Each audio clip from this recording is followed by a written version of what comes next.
आणि आता थेट जाऊयात, आदित्य ठाकरे बोलतात।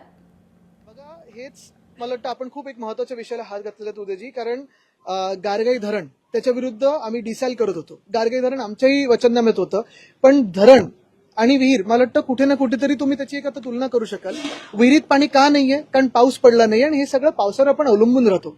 गारगाई धरण किंवा कुठचंही धरण बांधत असताना तुम्ही एक बघायला पाहिजे, मुंबईसारखं शहर आपलं आपण सांभाळतो।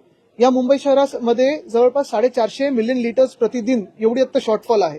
हे भरून काढण्यासाठी डिसेलचा प्लांट हा दिवसाला उपयोगी पडेल। धरण जर बांधलं तर तुमचं पावसावर अवलंबून आहे ती राहतेच। किती दिवस आपण पावसावर अवलंबून राहणार?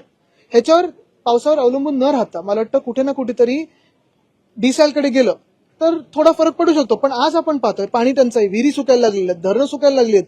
मुंबईचं देखील पाणी आपण पाहतोय, मध्ये पाण्याचा स्ट्राईक झाला टँकरवाल्यांचा आणि पाणी देखील दूषित येत आहे, दाब कमी आहे, हे सगळं दिसायला लागलं। आशिष शेलार यांनी पत्रकार परिषदेत सांगितलं, मुंबईत जी पाणी टंचाई निर्माण झालेली आहे ती आदित्य ठाकरे यांच्यामुळे झालेली आहे। गारगाई मी अनेक दिवस सांगत आलेलो आहे, त्यांना सायकोलॉजिकल मदतीची गरज आहे। त्याचं आता माझं मत ठाम व्हायला लागलेलं आहे। अजून खाऱ्या पाण्यापासून गोड पाणी करण्याचा जो प्रकल्प होता त्यासाठी तुम्ही आग्रही होता, आमच्या सरकारच्या वेळी आम्ही सुरू केलेलं काम एशियनशीनी बंद पाडलं निर्लज्जपणे। जर ते झालं असतं तर मुंबईचे हाल झाले नसते। 2025च्या शेवटापर्यंत पाणी सुरू झालं असतं तिथून।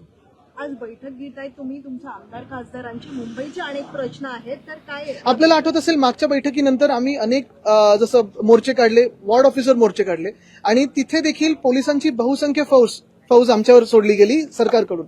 एका बाजूला महाराष्ट्रामध्ये गुन्हे वाढत चाललेले आहेत, पण पोलिसांचे हात त्याच्यावर बांधलेले आहेत आणि राजकीय हेतूंनी पोलिसांचा वापर होतोय। माझं तर ठाम मत आहे की मुख्यमंत्री महोदयांनी 48 तास पोलिसांना द्यावे, पोलीस सगळं काही नीट करून दाखवतील, पण नुसतं राजकीय हेतूंनी पोलिसांना वापरू नये। एबीपी माझा, उघडा डोळे बघा नीट।